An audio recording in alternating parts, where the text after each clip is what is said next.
They came all the way India for this, like a failed mission.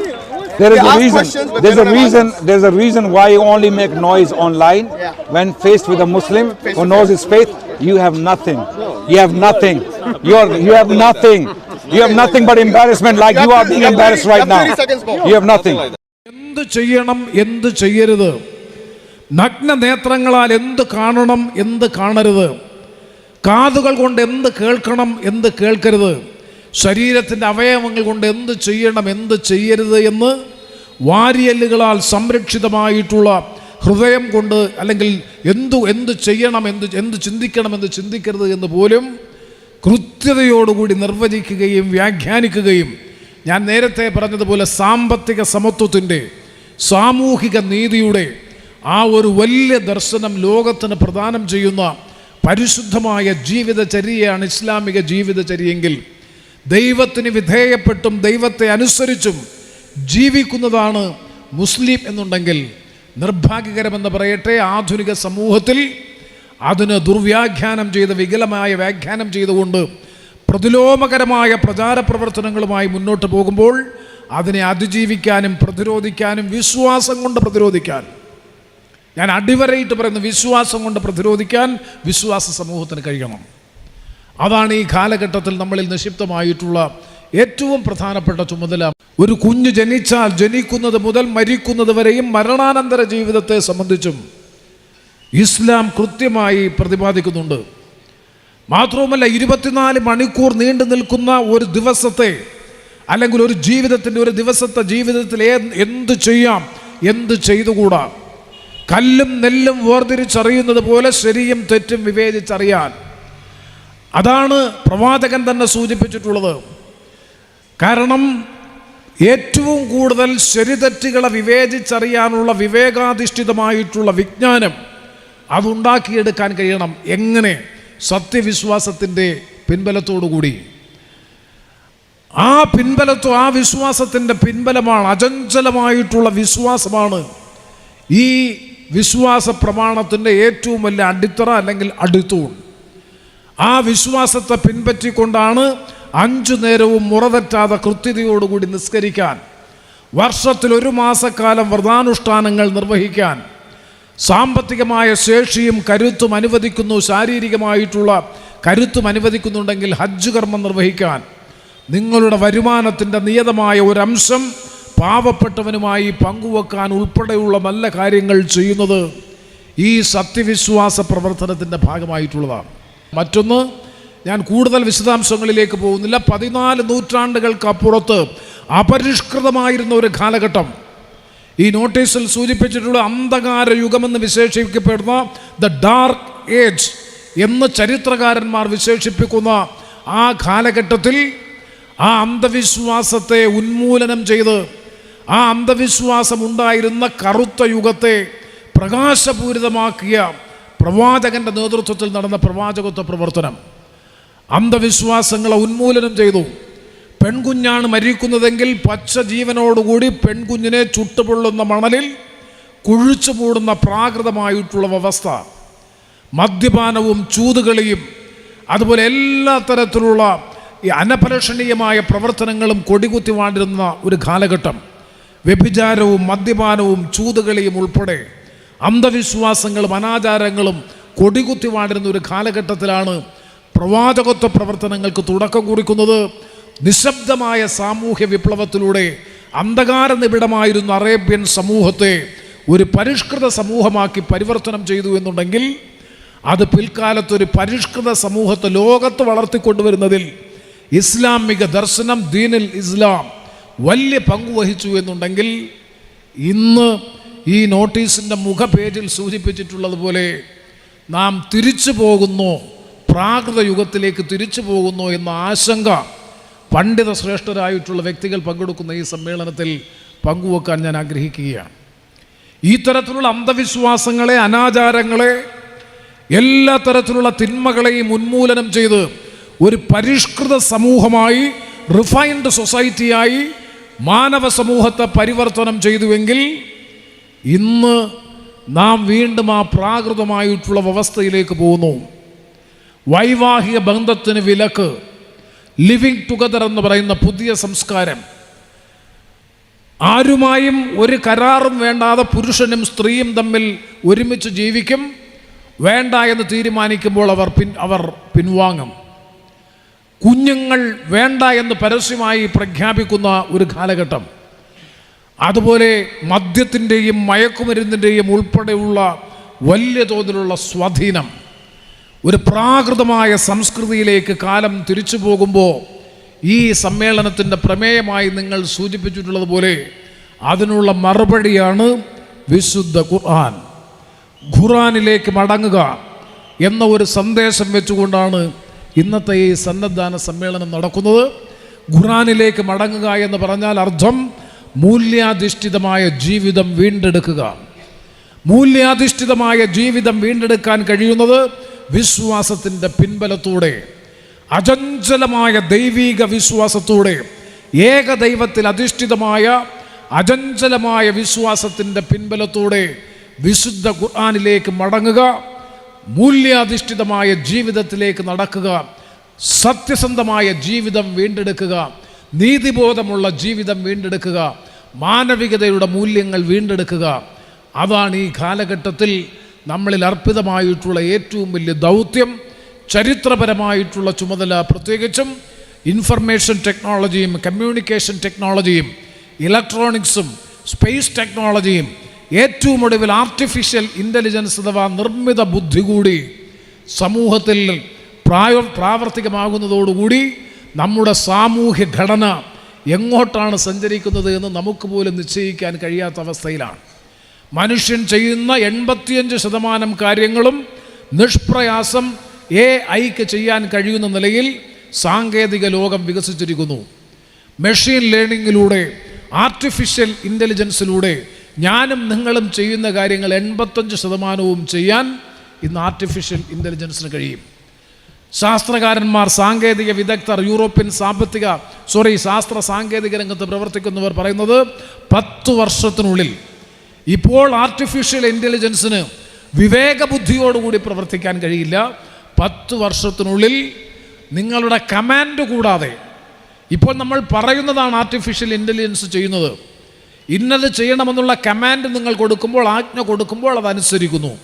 മനുഷ്യൻ പ്രവർത്തിക്കുന്നത് പോലെ പ്രവർത്തിക്കുന്നു.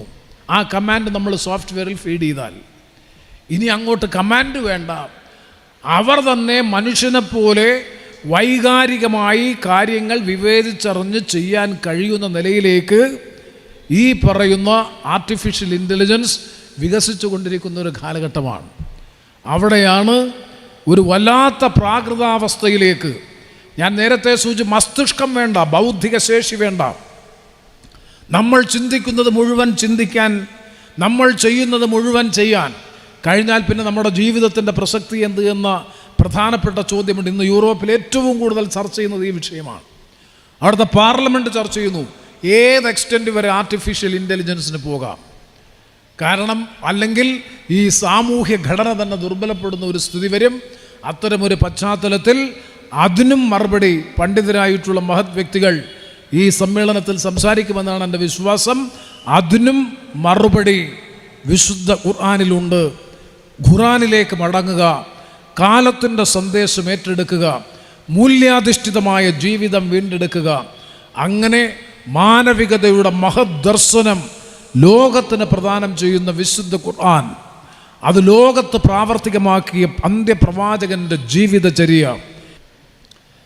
അന്ത്യപ്രവാചകനായ മുഹമ്മദ് നബി തിരുമേനി മദീനയിൽ ആദ്യത്തെ ഇസ്ലാമിക രാഷ്ട്രം സ്ഥാപിച്ചതിന് ശേഷം, ഒടുവിൽ മക്കത്ത് മടങ്ങിയെത്തിയതിന് ശേഷം നടത്തിയിട്ടുള്ള വിടവാങ്കൽ പ്രസംഗത്തിൽ പ്രവാചകൻ പറഞ്ഞ ഒരു കാര്യമുണ്ട്.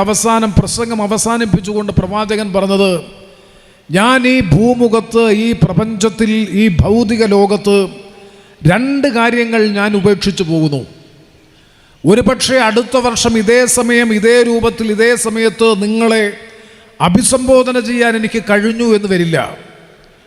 അതുകൊണ്ട് തുടർന്നുള്ള നിങ്ങളുടെ ജീവിതം എങ്ങനെയായിരിക്കണമെന്നതിനെ സംബന്ധിച്ചുള്ള സ്വാഭാവികമായ നിങ്ങളുടെ ചോദ്യത്തിന് ഉത്തരമെന്ന നിലയിൽ തന്നെ പറയാൻ ഞാൻ ആഗ്രഹിക്കുന്നു.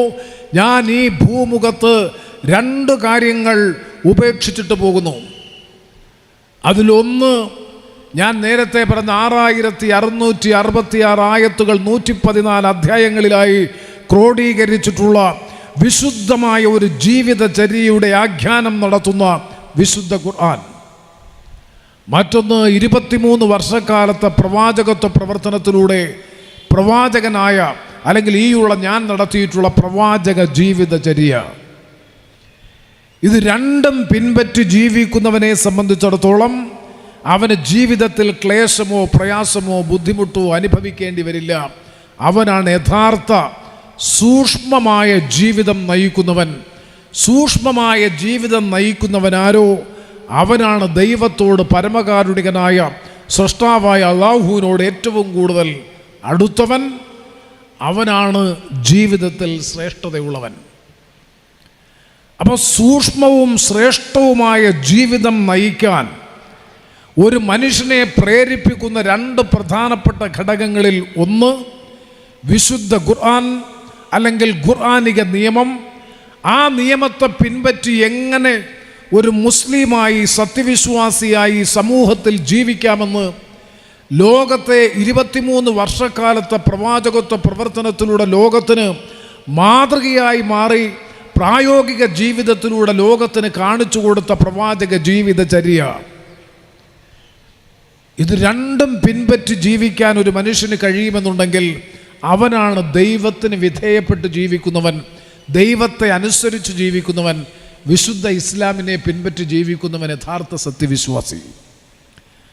അതുകൊണ്ട് തന്നെയാണ് പ്രവാചകൻ പറഞ്ഞത്, വിശുദ്ധമായ കബ്ബ ദേവാലയത്തിൽ ബാങ്ക് വിളിക്കാൻ വേണ്ടി കറുത്ത വർഗത്തിൽപ്പെട്ട നീഗ്രോ വിഭാഗത്തിൽപ്പെട്ട യുവാവിനെ ബാങ്ക് വിളിക്കാൻ വേണ്ടി നിയോഗിച്ചപ്പോൾ, നിസ്കാരത്തിൻ്റെ സമയം അറിയിക്കുന്നതിനുള്ള ബാങ്ക് വിളിക്കാൻ വേണ്ടി നിയോഗിച്ചപ്പോൾ പ്രവാചകനോടൊപ്പം ഉണ്ടായിരുന്ന അനുയായി ചോദിച്ചു, ഈ കറുത്ത വർഗത്തിൽപ്പെട്ടയാളാണോ പരിശുദ്ധമായ നിസ്കാരത്തിൻ്റെ സമയം അറിയിക്കുന്നതിന് വേണ്ടി പള്ളിയിൽ ബാങ്ക് വിളിക്കാൻ നിയോഗിക്കപ്പെടുന്നത് എന്ന് ചോദിച്ചപ്പോഴാണ് ഇതിൻ്റെ പിൻബലത്തിൽ പ്രവാചകൻ പറഞ്ഞ മറുപടി, കറുത്തവൻ വെളുത്തവനേക്കാളോ വെളുത്തവൻ കറുത്തവനേക്കാളോ ശ്രേഷ്ഠനല്ല. അറബി അനറബിയേക്കാളോ അനറബി അറബിയേക്കാളോ ശ്രേഷ്ഠനല്ല. സമ്പന്നൻ ദരിദ്രനേക്കാളോ ദരിദ്രൻ സമ്പന്നനേക്കാളോ ശ്രേഷ്ഠനല്ല. ശ്രേഷ്ഠതയ്ക്ക് ആധാരം ജീവിതത്തിലെ സൂക്ഷ്മതയത്രേ.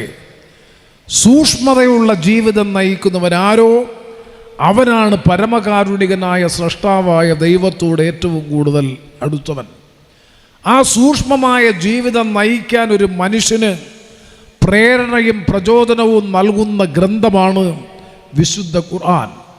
ആ വേ ഓഫ് ലൈഫ് അല്ലെങ്കിൽ ജീവിതചര്യ എന്തെന്ന് കൃത്യതയോടുകൂടി പ്രതിപാദിക്കുന്നതാണ് വിശുദ്ധ ഖുർആൻ. അത് പ്രാവർത്തികമാക്കി ജീവിതത്തിൽ പ്രാവർത്തികമാക്കി ലോകത്തിന് മാതൃകയായി മാറിയതാണ് അന്ത്യപ്രവാചകനായ മുഹമ്മദ് നബി തിരുമേനി.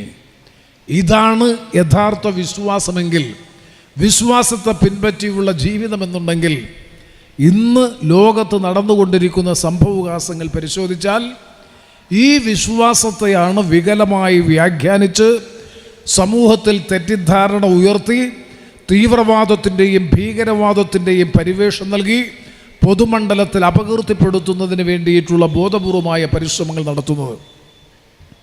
അവിടെയാണ് അൽ ഹിദായ കോളേജിൽ നിന്നും ഈ ബിരുദമെടുത്തല്ലെങ്കിൽ സർട്ടിഫിക്കറ്റ് വാങ്ങി വിശുദ്ധ ഖുർആനെ സംബന്ധിച്ച് ആധികാരികമായ ആഴത്തിൽ കാണാതെ പഠിച്ച് ഉരുവിടാൻ പര്യാപ്തമായ നിലയിൽ മികവോടുകൂടി അത് പഠിച്ച് പ്രവാചകൻ പറഞ്ഞതുപോലെ ഉന്നതരായി മാറി തീർന്നിട്ടുള്ള വിദ്യാർത്ഥികളായിട്ടുള്ള നിങ്ങളോട് എനിക്ക് അഭ്യർത്ഥിക്കാനുള്ളത്, ഈ വിശുദ്ധ ഖുർആനിക നിയമങ്ങൾ എന്തെന്ന് പഠിക്കുകയും ഉരുവിടുകയുമല്ല, അത് ഹൃദയസ്ഥമാക്കുകയും കാണാതെ പറയുകയും ചെയ്യുന്നതോടൊപ്പം അതിൻ്റെ അർത്ഥതലങ്ങളെ കൃത്യതയോടുകൂടി വ്യാഖ്യാനിക്കാനുള്ള വിശകലന ശേഷി കൂടി ആർജിക്കാൻ ഈ കാലഘട്ടത്തിൽ നിങ്ങൾ തയ്യാറാകണം. കാരണം വികലമായ ചിത്രീകരണവും വ്യാഖ്യാനവും വിശ്വാസത്തിനെതിരായി നടക്കുന്ന ഈ കാലഘട്ടത്തിൽ അതല്ല ഇസ്ലാമെന്നും ഇസ്ലാമിക ജീവിതചര്യ ധർമ്മത്തിലും നീതിയിലും സത്യത്തിലും അധിഷ്ഠിതമാണെന്നും ചൂഷണരഹിതമായിട്ടുള്ള സാമ്പത്തിക ശാസ്ത്രം മുന്നോട്ട് വെക്കുന്ന, വിവേചനരഹിതമായ സാമൂഹ്യ ശാസ്ത്രം മുന്നോട്ട് വെക്കുന്ന, സമത്വത്തിൽ അധിഷ്ഠിതമായിട്ടുള്ള ജീവിത ദർശനം മുന്നോട്ട് വെക്കുന്ന ഒരു ജീവിതചര്യയാണ് പരിശുദ്ധ ഇസ്ലാമെന്നും അതാണ് വിശുദ്ധ ഖുർആൻ 6666 ആയത്തുകളിലായി ലോകത്തോട് ഉദ്ഘോഷിക്കുന്നത് എന്ന് കൃത്യതയോടുകൂടി പറയാനും ആത്മവിശ്വാസത്തോടുകൂടി പ്രചരിപ്പിക്കാനുമുള്ള കഴിവും കരുത്തും ശക്തിയും ആർജിക്കലാണ് ഖുർആൻ പഠനത്തിലൂടെ നിങ്ങൾ ആർജിക്കേണ്ടുന്ന ആത്മബലം അല്ലെങ്കിൽ നിങ്ങളുടെ സെൽഫ് കോൺഫിഡൻസ്. ഇവിടെ നേരത്തെ സൂചിപ്പിച്ചതുപോലെ ഇന്ന് സന്നദ്ധ ഏറ്റുവാങ്ങുന്ന കുട്ടികളുടെ പേര് വിവരം കൃത്യമായി നോട്ടീസിൻ്റെ അവസാന പുറത്തിൽ കൃത്യമായി വിശദീകരിച്ചിട്ടുണ്ട്. ഏതാണ്ട് 15ഓളം കുട്ടികളാണ് വിശുദ്ധ ഖുർആൻ മനഃപ്പാഠമാക്കി 3-4 വർഷക്കാലത്തെ കഠിനമായ പരിശ്രമത്തിലൂടെയും അധ്വാനത്തിലൂടെയും അത് മനഃപ്പാഠമാക്കി എപ്പോൾ വേണമെങ്കിലും പറയാൻ പര്യാപ്തമായ നിലയിൽ കൊച്ചു പണ്ഡിതരായി മാറിത്തീർന്നിട്ടുള്ളവരാണ് ഇന്ന് ഈ സദസ്സിൽ സന്നിഹിതരായിട്ടുള്ള സന്നദ്ധ ഏറ്റുവാങ്ങാൻ വേണ്ടി ഇവിടെ എത്തിച്ചേർന്നിട്ടുള്ളവർ. മനഃപ്പാഠമാക്കി എന്ന് പറയുമ്പോൾ 6666 ആയത്തുകളും 114 അധ്യായങ്ങളും അടങ്ങുന്ന ബൃഹത്തായ വിശുദ്ധ ഖുർആൻ അത് ഹൃദയസ്ഥമാക്കി മാറ്റിത്തീർക്കുക എന്ന് പറഞ്ഞാൽ ഏറ്റവും ഉന്നതമായ പ്രവൃത്തിയാണ് എന്ന് അന്ത്യപ്രവാചകനായ മുഹമ്മദ് നബി തിരുമേനി തന്നെ വ്യാഖ്യാനിച്ചിട്ടുണ്ട്, നിർവചിച്ചിട്ടുണ്ട്, പറഞ്ഞിട്ടുണ്ട്. വിശുദ്ധ ഖുർആൻ പഠിക്കുകയും പഠിപ്പിക്കുകയും ചെയ്യുന്നവരാണ് നിങ്ങളിൽ ഉന്നതർ എന്നാണ് പ്രവാചകനായ മുഹമ്മദ് നബി തിരുമേനി നമ്മോട് പറഞ്ഞത്. എന്താണ് വിശുദ്ധ ഖുർആൻ എന്നതിനെ സംബന്ധിച്ചൊരു വിശദീകരണം ഞാൻ നടത്തുന്നത് തികച്ചും അനൗചിത്യമായിരിക്കുമെന്നുള്ളത് കൊണ്ട് ഞാൻ അതിലേക്ക് ഈ അവസരത്തിൽ കടന്നു പോകാൻ ആഗ്രഹിക്കുന്നില്ല.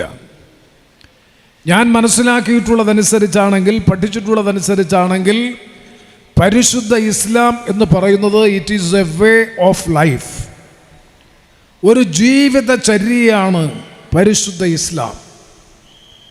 മുസ്ലിം എന്ന് പറഞ്ഞാൽ ആ പദത്തിൻ്റെ കൃത്യമായ അർത്ഥം ദൈവത്തിന് വിധേയപ്പെട്ടത്, ദൈവത്തെ അനുസരിക്കുന്നത്, ദൈവത്തിന് വിധേയപ്പെട്ടും ദൈവത്തെ അനുസരിച്ചും ജീവിക്കുന്നവനാരോ അവനാണ് മുസ്ലിം. അപ്പം ജാതിമത സാമുദായിക പ്രാദേശിക ഭാഷാ വർഗ വർണ്ണ വ്യത്യാസങ്ങൾക്കപ്പുറത്ത് വിശുദ്ധ ഖുർആൻ സാർവലൗകികമായ മതനിരപേക്ഷതയുടെയും സാർവലൗകികമായിട്ടുള്ള മാനവികതയുടെയും മഹദ് ദർശനം ലോകത്തിന് സംഭാവന ചെയ്യുന്ന ഏറ്റവും വിശുദ്ധമായിട്ടുള്ള ഗ്രന്ഥമാണ് വിശുദ്ധ ഖുർആൻ എന്ന കാര്യത്തിൽ രണ്ടഭിപ്രായമുണ്ടാകും എന്നെനിക്ക് തോന്നുന്നില്ല. അപ്പോൾ ഒരു ജീവിതചര്യ, ഒരു വേ ഓഫ് ലൈഫിനെ പ്രതിപാദിക്കുന്നു.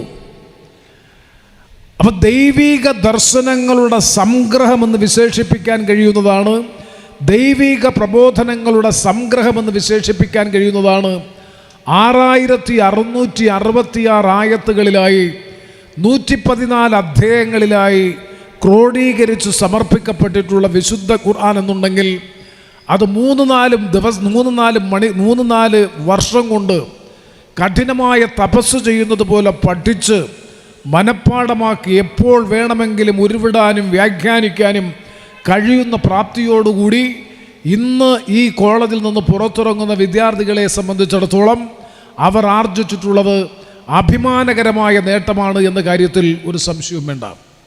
ആ നേട്ടം കൈവരിച്ച് സന്നദ്ധ ഏറ്റുവാങ്ങുന്ന, ബിരുദം ഏറ്റുവാങ്ങുന്ന അല്ലെങ്കിൽ സർട്ടിഫിക്കറ്റ് ഏറ്റുവാങ്ങുന്ന മിടുക്കരായ മുഴുവൻ വിദ്യാർത്ഥികളെയും ഈ നാടിൻ്റെ പേരിലുള്ള ഹൃദയം നിറഞ്ഞ അഭിനന്ദനങ്ങൾ, അനുമോദനങ്ങൾ ഞാൻ ഈ അവസരത്തിൽ അറിയിക്കാൻ ആഗ്രഹിക്കുകയാണ്.